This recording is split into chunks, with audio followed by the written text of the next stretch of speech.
going on YouTube? Just wanted to give you a review of the two new Comet guest model boards. On my left, your right, is the Comet Marcus Bandy Sheer Rad Occurrence guest model, and on my right, your left, is the Comet Noah Sakamoto guest model. Both brand new double kicks from Comet. A little background on the Marcus Bandy board is basically they wanted to make a board that could handle ripping around town, but would make longboarder types feel a lot more comfortable in parks and on spillways and in ditches and stuff like that. So what they came up with is this board. It's a little bit under 33 inches, 32 3/4. If you notice, it's very wide in the front, just 9 inches with a nice taper down at the bottom here.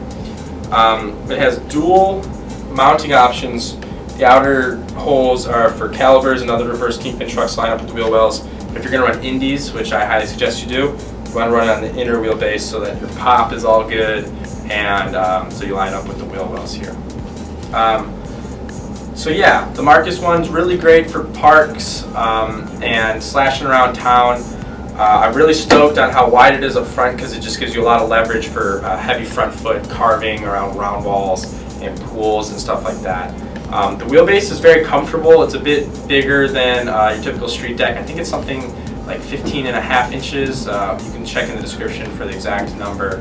But it feels very comfortable for people coming from a street skating background or a longboarding background alike. And the graphic on this thing's really beautiful. It came from a poem that Marcus wrote. I haven't read the poem, but I heard it's pretty interesting. And I think this is a depiction of Marcus on his motorcycle with his camera and all that good stuff. So if you're looking to open up new dimensions in terms of street and park and pool skating, it's a very comfortable board. The other one that I'm even more excited about is the Comet Noah Sakamoto guest model here. This is another double kick board, 35 inches long, which I've ridden 36-inch double kicks, 38-inch double kicks, 33-inch double kicks. And when it comes to mashing hills, I think 35 feels really good for a few reasons.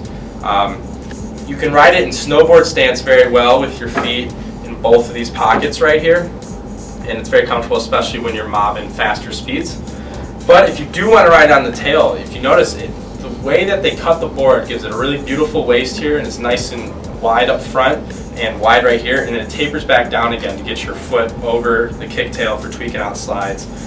This board pops like a champ. Get a ton of, you can ollie it, do all sorts of flip tricks, things like that. It also has the dual wheelbase option for if you want to run reverse kingpins on the outer holes and traditional kingpins on the inner holes. And both of these boards, CNC cut by Comet using their sustainable glue and construction methods. They both have CNC wheel wells, which is a long time coming, and we're very happy they added them. I'm running independents on both mine with 65mm wheels, no problem, with no riser. And if you really want to go big, you really don't need any more than a 1/4 inch riser.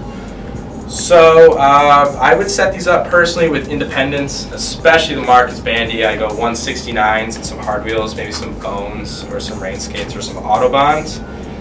Inner wheelbase, of course.